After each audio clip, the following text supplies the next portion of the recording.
Okay, so Donald Trump received this menorah about 2 months ago, and for some reason, literally nobody talked about it. People have talked about Noah, just not as an end times event, because once you actually read the inscription and understand the biblical imagery, it's clearly a ceremonial diplomatic word, not a theological declaration. Time for a reality check. The reason I find that so shocking is because of what's written on the menorah. It says that it represents the eternal light and that Donald Trump is the Prince of Peace. That's not a joke, it actually says that. In words of Theist Brooks, context matters because light and peace already have established meanings in scripture, and neither automatically means Messiah. You wanna know why? Because the menorah directly comes from the Bible. And thou shalt make a candlestick of pure gold, of beaten work shall the candlestick be made. Its shaft, its branches, its bowls, its knobs, its flowers shall be the same. 6 branches shall come with the sides of it, 3 branches on the candlestick out of the one side, and 3 branches of the candlestick out of the other side. 3 bowls make like unto almonds with a knob and a flower in one branch, and 3 bowls is made like almonds in the other branch with a knob and a flower. So in the 6 branches that come out of the candlestick, and in the candlestick shall be 4 bowls made like unto almonds with their knobs and their flowers. There shall be a knob under 2 branches of the same, and a knob under 2 branches of the same, and a knob under 2 branches of the same, according to the 6 branches that proceed out of the candlestick. Their knobs and their branches shall be of the same, and it shall be one beaten a work of pure gold. And thou shalt make the 7 lamps thereof, and they shall light the lamps thereof, that they might give light over against it. Exodus 25:31-37, the passage I just read, describes the menorah as a lampstand meant to give continual light. And thou shalt command the children of Israel that they bring thee pure oil olive beaten for the light, to cause the lamp to burn always. So Exodus 27:20 commands that the light be kept burning. So eternal light on menorah is temple imagery, not someone claiming to be the light incarnate. For those of you who may not be aware, Prince of Peace is a biblical title given to the Messiah alone. So that only works if this were a Christian messianic claim. And it isn't. The inscription literally quotes Numbers 25:12, which says, "Wherefore say, behold, I give unto him my covenant of peace." That verse describes an action rewarded with peace, not someone being declared divine. And Matthew 5:9 says, "Blessed are the peacemakers, for they shall be called the children of God." Scripture honors peacemakers. This does not turn them into God. Now, of course, Trump doing all this peace stuff is very subjective, and I personally disagree with it. But still, Scripture does say, "Blessed are the peacemakers." It says in Isaiah 9, "For to us a child is born, Wonderful Counselor, Mighty God, Everlasting Father, and Prince of Peace." Okay, so Noah, I'm going to give you 2 critical corrections here. So first, Jesus is not the Father. Christianity is Trinitarian. Collapsing the Father and Son is bad theology. And second, Isaiah 9 is not read the same way in Judaism. The menorah was presented by a Jewish organization, the Israel Heritage Foundation, which does not believe Jesus is the Messiah. You can't oppose a Christian reading of Isaiah onto a Jewish object and then accuse it of blasphemy.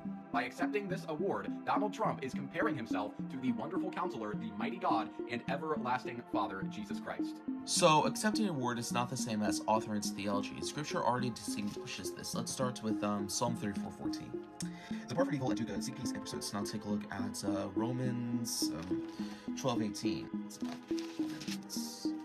"If it be possible, as much as life in you, live peaceably with all men." Peace is something people work towards, not something that makes them divine. And the craziest part is that all of that is inscribed on a menorah, the sign of modern-day Judaism. The menorah isn't modern Judaism, it's biblical, from Exodus. Rewind to the part where I read chapter 25, verses 31-37. And Christians use Jewish scripture constantly, which Jewish scripture is basically, let's see if we can grab it. This, right here, the entire Old Testament. So treating Jewish symbols as suspicious the moment they intersect with politics is not discernment, it's fear. All of this reminds me of Revelation 2:9, which warns us of those who say that they are Jews and are not, but are a synagogue of Satan. So Noah, this is where your argument becomes theologically dangerous, okay? Because Revelation 2:9, A, refers to first century persecution, B, is not about modern Jews, and C, has been historically abused to justify anti-Semitism. So applying it to a Jewish menorah in 2024 is bad exegesis and bad history. And maybe you're wondering why I said 2024? Well, because the menorah, the inscription says 2024. It's things like this that make me wonder why the White House decided to have a menorah on the lawn for Christmas instead of a nativity scene or a cross. Oh my god, such a false dilemma, Noah. Such a false dilemma. The White House has hosted Christmas trees, nativity scenes, Hanukkah celebrations, I could go on. Pluralism isn't replacement. No Christian would honestly ever call themselves the Prince of Peace. Donald Trump knows what that phrase is, and remember, the Bible tells us that the Antichrist will proclaim himself as the real one true God.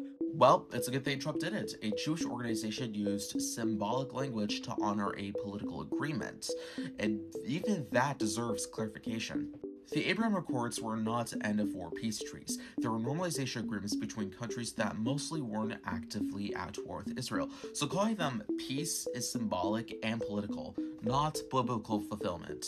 I'm not saying that Donald Trump is the Antichrist, but come on, that's just unbelievable. No real Christian would do that. When scripture already explains light imagery, covenants of peace, and honoring peacemakers, we don't need anti-Christ speculation. Biblical literacy does the job just fine. So here's the thing that you need to know, Noah, and for everyone watching this video, I'm trying to aim as centrist as possible to make sure that both sides can agree on this.